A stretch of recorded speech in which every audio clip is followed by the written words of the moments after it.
heard the phrase drugs and alcohol many times before, perhaps in the context of drug and alcohol education programs in schools, or social programs that target the abuse of drugs and alcohol by adults. But the phrase underscores a very interesting phenomenon. People often consider alcohol to be fundamentally different than less socially acceptable substances like cocaine or heroin.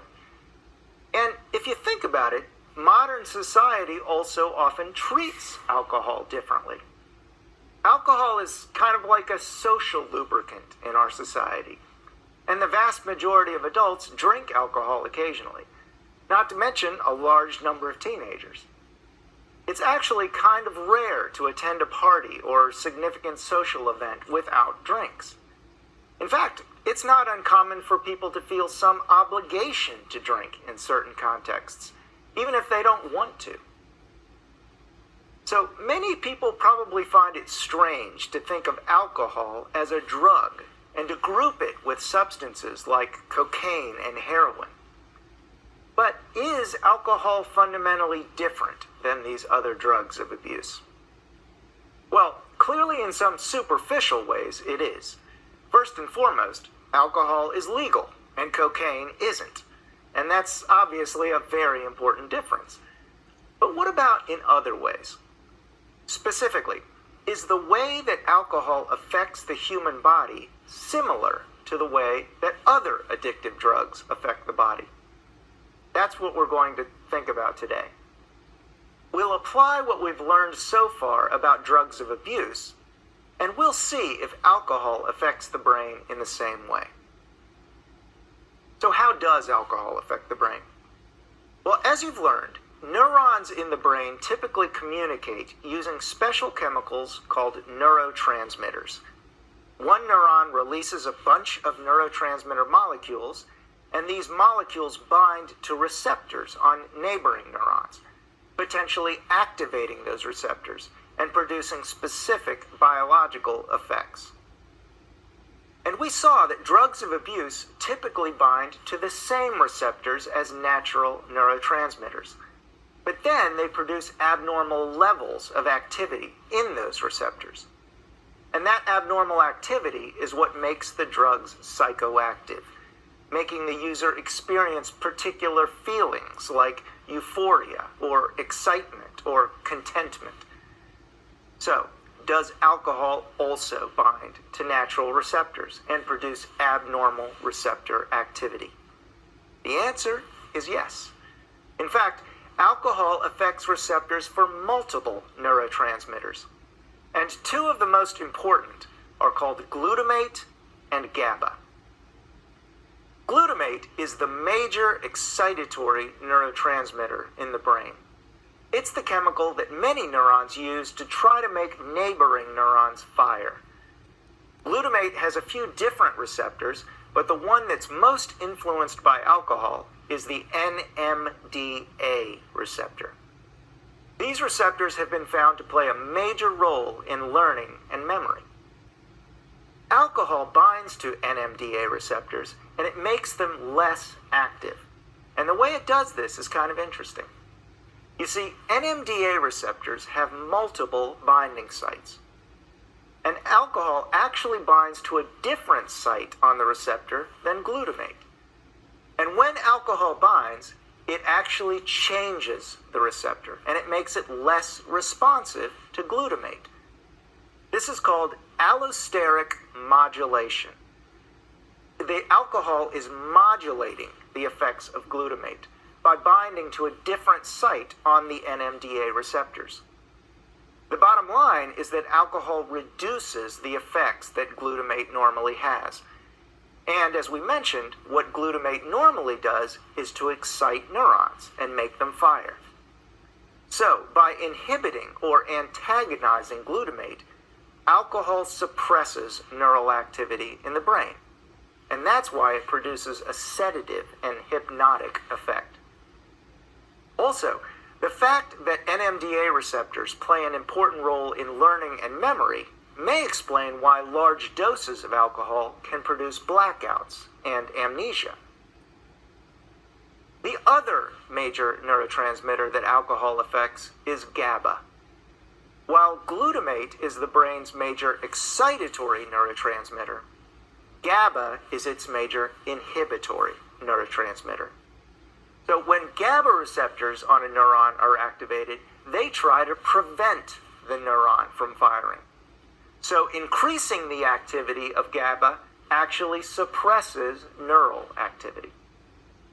Now, scientists have not yet found a particular site on the GABA receptors where alcohol binds. Nevertheless, most still believe that alcohol is again acting as an allosteric modulator, but this time making GABA receptors more responsive to GABA and therefore suppressing neural activity.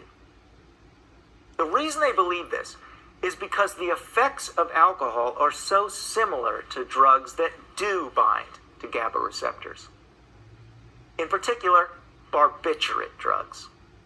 Barbiturates are known to bind to GABA receptors, and they have very similar effects to alcohol. They also inhibit neural activity, and they produce sedative, hypnotic effects.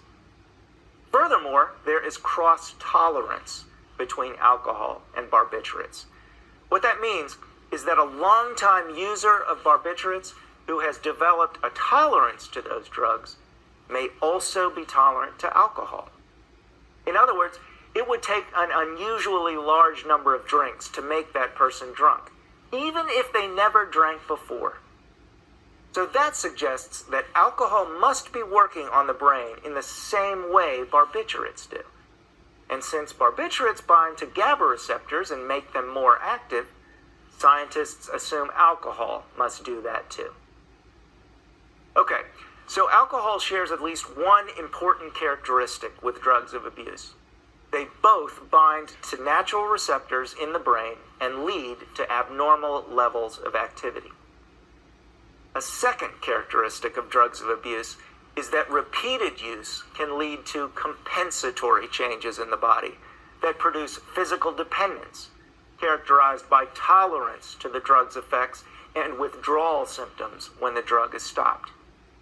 So, does chronic alcohol use produce similar compensatory changes and physical dependence? Definitely. As you probably know, people who drink a lot for an extended period of time will typically become less sensitive to alcohol's effects over time. They develop a tolerance for alcohol. There are actually a number of changes that happen in the body that contribute to alcohol tolerance. One change occurs in the digestive system. It turns out that if someone drinks heavily for years, their body will begin to produce more of the enzymes that break down alcohol in the stomach and liver. And having more of these enzymes means they can break down alcohol faster than they could originally. Consequently, less of the alcohol they drink actually gets to the brain, and so they need to drink more to have the same effect. Well, that's tolerance. Compensatory changes also occur in the brain. In particular, there's evidence for an upregulation of NMDA receptors and a downregulation of GABA receptors in the brains of heavy drinkers. So what do I mean by that? Well, recall that alcohol binds to NMDA receptors and it inhibits the activity of glutamate. Well, if you continuously and chronically use alcohol, the brain will try to compensate for that by producing more NMDA receptors. That's what we mean by upregulation. Conversely, chronic alcohol use leads to downregulation of GABA receptors. In this case, the brain is compensating for the overstimulation of these GABA receptors by producing fewer of them. And these compensatory changes contribute to alcohol tolerance. In most people, alcohol produces sedative and hypnotic effects because of the way it inhibits neural processing. But the brain of the chronic alcohol drinker has reduced its ability to produce inhibition. Consequently, alcoholics won't experience the same amount of sedation. They become tolerant to the effects of alcohol, a clear sign of physical dependence. What about withdrawal? Do heavy drinkers who quit experience withdrawal symptoms? Absolutely. Withdrawal symptoms from heavy drinking are actually worse than withdrawal symptoms from most drugs of abuse. In fact, withdrawal from alcohol can be quite dangerous, even fatal. Standard symptoms of alcohol withdrawal include tremors and shakes, high anxiety, high blood pressure, increased heart rate, sweating, and nausea. And in severe cases, alcoholics in withdrawal may experience delirium tremens, or DTs, characterized by convulsions and hallucinations or delirium. It's therefore important for a heavy drinker who wants to quit to do so under a doctor's supervision. So, what's causing these severe withdrawal symptoms? Well, what do you think would happen if alcohol is discontinued after the upregulation and downregulation of brain receptors that we talked about? There are more NMDA receptors than normal, but now the alcohol isn't there to inhibit the excitatory actions of glutamate. So you get abnormally high levels of neural activity. Worse yet, the downregulation of GABA receptors means that there are fewer of them to inhibit neural processing and keep it in check. The end result is substantial overstimulation when alcohol is stopped. And it's that overstimulation that's thought to give rise to the seizures and anxiety that are associated with alcohol withdrawal. Clearly, the alcoholic is now physically dependent on alcohol and needs to drink just to feel normal. Now let's turn to a third characteristic of drugs of abuse, their addictiveness. Is alcohol also addictive? And if so, is the mechanism of addiction similar to drugs of abuse? Well, I'm sure you already know the answer to the first question. Of course alcohol is addictive. Just ask any alcoholic who's trying to quit. In fact, the World Health Organization estimated that there are approximately 140 million people addicted to alcohol worldwide. These are people who are physically dependent on alcohol and who continue to use it despite significant negative consequences. This makes alcohol the single most abused substance on the planet. But are the mechanisms underlying alcohol addiction similar to the mechanisms underlying addiction to drugs of abuse? Well, do you remember what some of those mechanisms are? First, remember that drugs of abuse overstimulate the brain's reward circuit. They tend to excite or activate the nucleus accumbens, which is associated with feelings of pleasure. They also tend to lead to a release of dopamine by neurons in the ventral tegmental area, or VTA. And that dopamine release is associated with craving or wanting. And we also talked about how that dopamine release will back up to cues that are associated with the drug taking. So now when the drug user encounters those cues, dopamine's released and they may experience strong craving to use the drug. So, are these same mechanisms at work in the brains of alcoholics? Yes, they are. First, consider the brain's pleasure center, the nucleus accumbens. It turns out that drugs that block the response of the nucleus accumbens also reduce the desire to drink alcohol. For example, animals can also become addicted to alcohol. And once they're addicted, they will self-administer alcohol just like human alcoholics will. And even their pattern of alcoholic use is similar.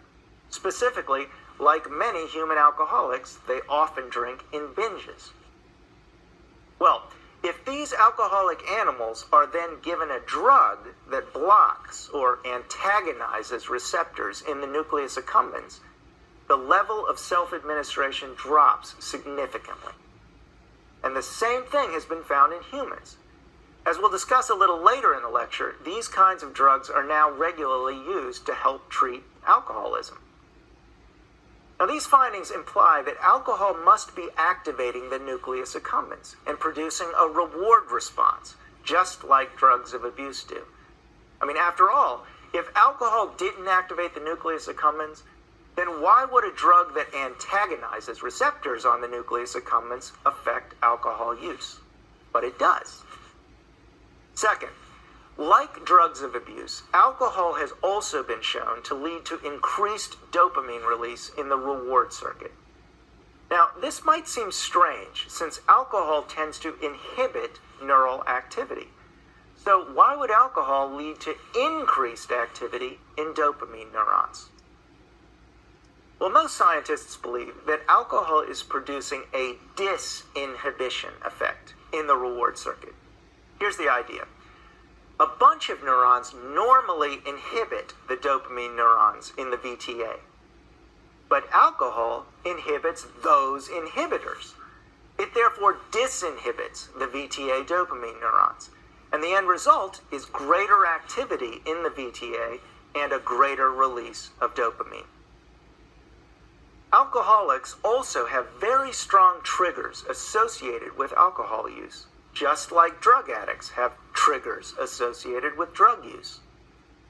So, when an alcoholic walks by a bar or sees a bottle, those cues can trigger strong cravings to drink, consistent with the idea that the heavy drinker has learned strong associations between those cues and drug-taking behavior. Just like a crack addict has strong associations with the sight of a crack pipe, and a heroin addict has strong associations with the sight of a needle. Furthermore, just like other addictions, there's very good evidence for genetic susceptibility to alcohol addiction. For example, you remember when we talked about inbred mouse strains?